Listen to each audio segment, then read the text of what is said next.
Hi everyone, I'm meteorologist Kerrin Jeromin. Thanks for popping in for this week's SnoCountry SnoCast, where every week we bring you the best conditions across North America, seeking out the forecast conditions. This is for the week of February 7th through the 13th.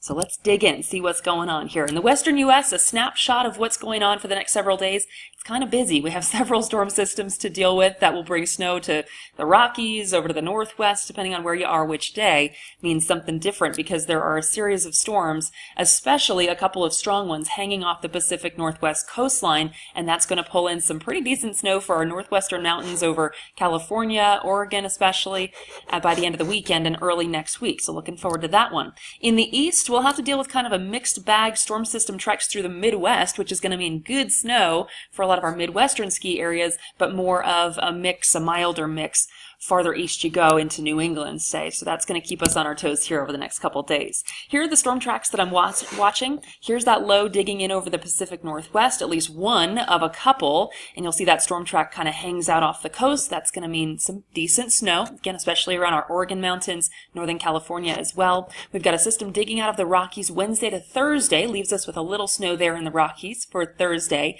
and then that storm ejects out to the Midwest, and then it kind of scoots right up through the Great Lakes and into Canada. That's going to mean the biggest snow potential right here over especially Wisconsin and parts of Minnesota as well. So we'll talk about which ski areas are going to win big there. First, though, let's start out west. This is a forecast model. Yeah, it can be busy if you're not familiar with looking at these, but I'm looking at that L right there, that low pressure system. And this takes us through Friday, Saturday, and Sunday, and just to the start of Monday. So you can see there's a lot of moisture being pumped in here. All the blue indicates snow, though, so you'll see it's pretty scattered here across the mountains of Washington, Oregon especially, and then those deeper blues that get into the, say, Cascades of Oregon down to the Sierras in California. That's going to mean some pretty potent snowfall, especially to round out the weekend. So I think conditions are going to be pretty awesome there. Some totals will probably end up being between about 1 and 3 feet in those highest pockets across Northern California here. So that's an area to watch for sure. But even into Oregon, probably at least 6 to 12 inches, some localized higher amounts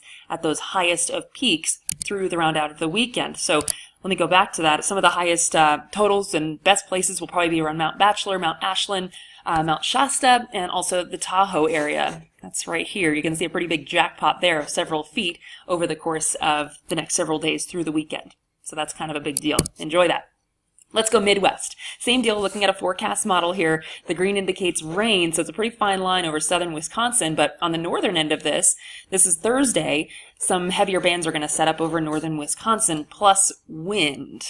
So that's going to be something to fight with there if you're heading to the ski areas. But I do think a lot of areas are going to be in great conditions right here across northern Wisconsin, probably about 4 to 8 inches, including you into the UP. Marquette Mountain can be a good day there Thursday and probably still lingering into Friday with what you get on Thursday. So that's a look at the forecast, kind of the big storms we're watching, longer range in the 8 to 14 day pattern. It looks cold, staying cold here across a lot of the western U.S. All the blue means likely below normal temperatures. Meanwhile, in the east, we'll have some waves of warmth to deal with. So that's the longer range outlook. Keep checking in here every week on SnoCountry.com for your forecast. It'll be myself or meteorologist Steve Glazier letting you know where to find the best conditions. Till next week.